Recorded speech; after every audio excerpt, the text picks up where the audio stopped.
ચાલુ ટ્રેને ચડવા ઉતરવામાં જીવનનું જોખમ રહેલું છે તેવી રેલવેની સમયાંતરે ચેતવણી છતાં આવનાર મુસાફરો આવું દુસ્સાહસ કરતા હોય છે.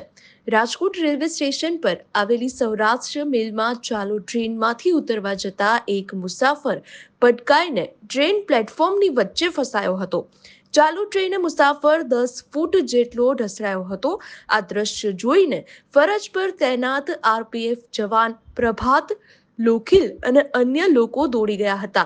આરપીએફ જવાને તુરંત મુસાફરને ખેંચી લઈને સહી સલામત બહાર કાઢી તેનો જીવ બચાવ્યો હતો.